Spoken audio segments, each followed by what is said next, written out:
right, today we're going to begin chapter 4.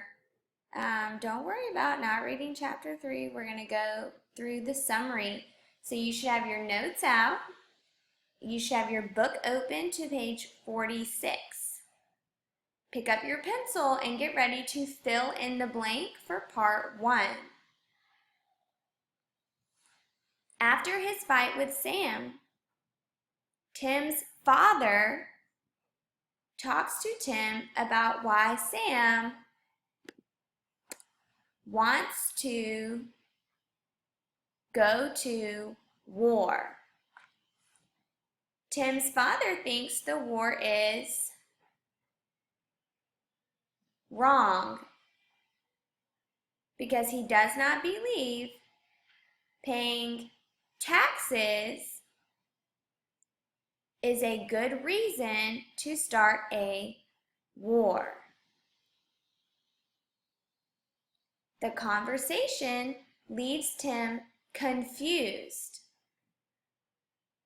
about his own beliefs. Later that day, Tim finds Sam and talks to him about why he wants to go to war. In the conversation, Tim discovered that Sam stole his father's gun. This makes Tim angry. He runs away crying and wishes that the war had not caused all of these problems in his family. So you can press pause, you can press rewind if you need to go back and fill in the blanks. We're going to move on. Our focus question for today is, how do Tim and his father respond to challenge? What does this reveal about them as people? Our vocabulary words are continentals, which is American currency or money. So before there were dollars and cents in America, the paper money was called continentals. The second word is dismount. That's when you get off a horse. Turn the page in your notes to the read aloud section. We're going to be reading, that should say 46 through 52. We're going to be reading pages 46 through 48 to find, and we're going to be doing our CSPS strategy, thinking about Tim. Who is Tim? Where is Tim? What is his problem? And how does he try to solve his problem? The second set of lines is for a quote. So make sure as I'm reading aloud, you are going back and underlining a quote so you can write it down in the box. I think, this is going to be 48, sorry.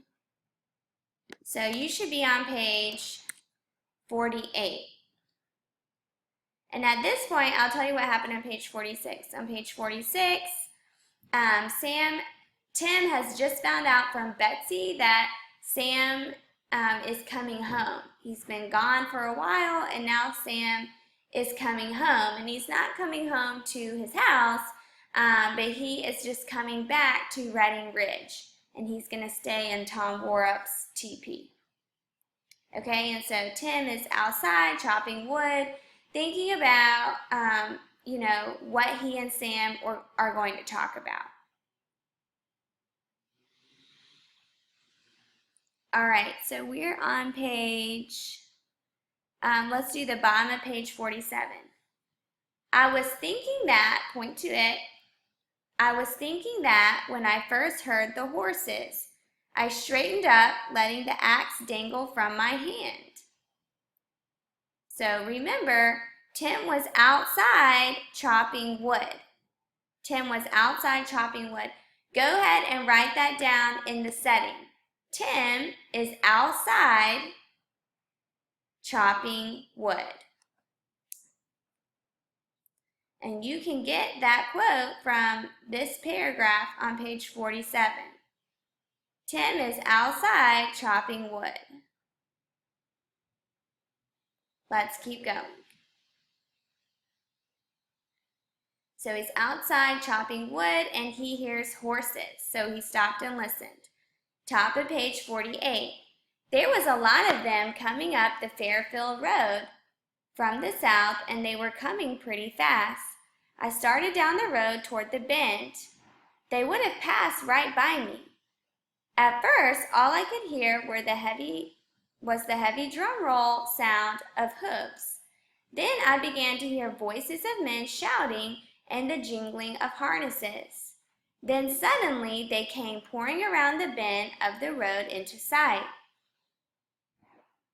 It was a party of maybe 20 people, and even at a distance I could see that some of them had on blue uniforms, which meant they were Continentals, the rebel troop. So not only is Continentals the name of the money, but it's also the name of the soldiers. It's another name for patriot soldiers. I stood back among the trees and watched them come galloping by. It was a pretty unusual thing to see a party of horsemen in Reading. They came on and they were swirling by an officer wearing a sword in the lead, followed by the ordinary soldiers. Most of them had brown busses like ours slung over their backs. I guess they were mostly from Fairfield train band. The horsemen pounded on, churning the snow on the road into mud. I kept down in the shadow of the trees, but they didn't pay any attention to me anyway. In the moment they had swept past, I darted through the trees to the road and looked after them. They pulled up at the tavern. The officer and 3 of the men dismounted, and the rest of them galloped off. I was scared, but I was curious. I figured the officer had gone into the tavern to drink a mug of beer. I'm going to stop right there.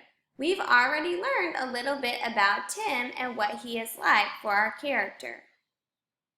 We know that Tim was outside chopping wood. That's the setting.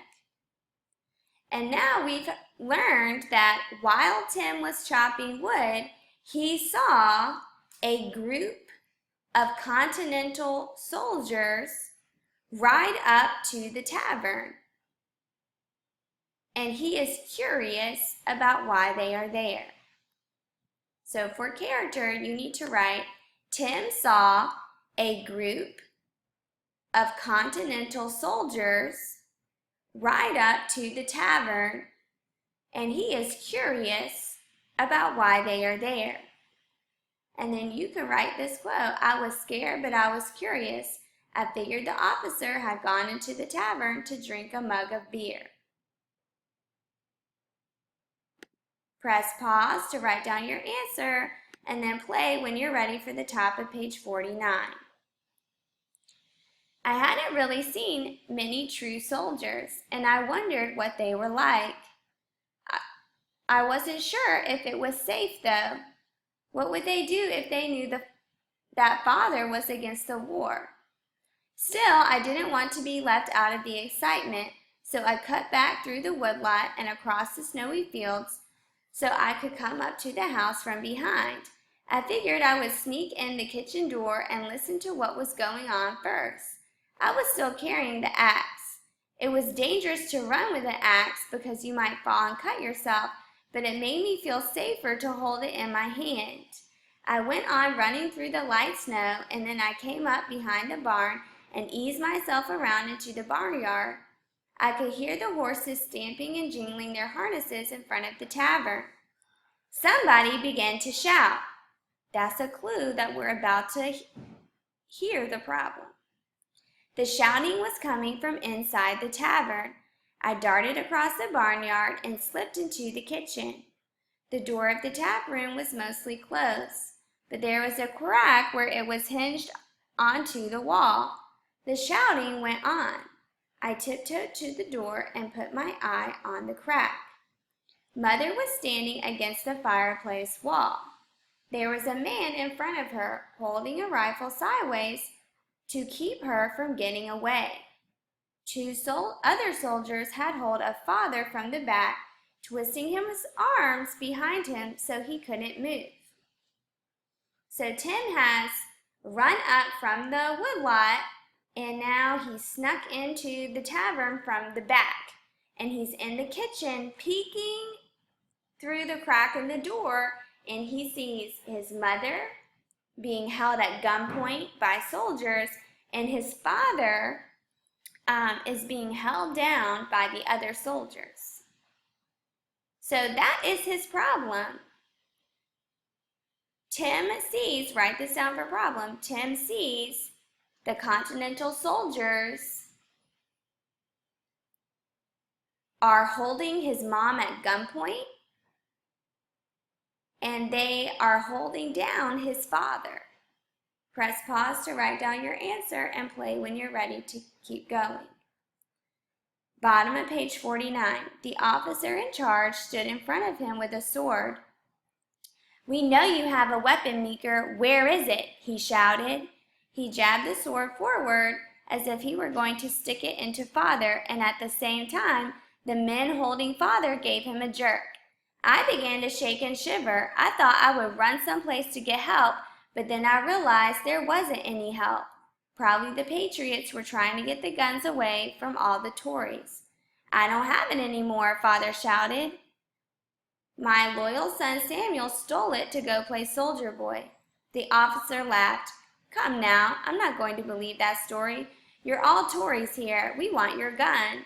He jabbed the sword again at Father's stomach. Believe it or not as you like," Father said. "What do you intend to do? Run me through with that sword and leave my wife and child to fend for themselves?" "I will if you don't give me your weapons." He jabbed again with the sword. "We know you have one. We know where all the Tory weapons in Reading are. Not everyone is willing to play the dog to the king." My father spit. "There are traitors everywhere," he shouted. "Watch your tongue or I will slice it out." Oh, it scared me to hear Father yell at the rebel officer. I wanted him to just be quiet and not make a fuss, to beg even. It made me realize where Sam got his rebelliousness from, though. Father didn't like anybody to tell him what to do any more than Sam did. "Oh, Father," I whispered to myself, "please don't talk back." And we're going to stop right there. So there's not really a solution, but it's that Tim says to himself, "Oh, Father, please don't talk back." So the outcome is he's afraid that his father is going to get hurt because he doesn't have the gun. Tim is afraid.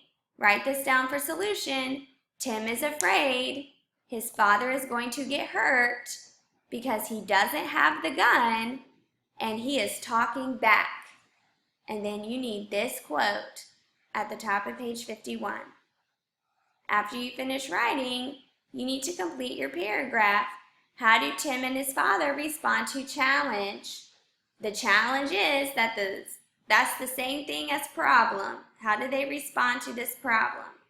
You already have Tim's response to the problem. And you need to go back and talk about how Father responded.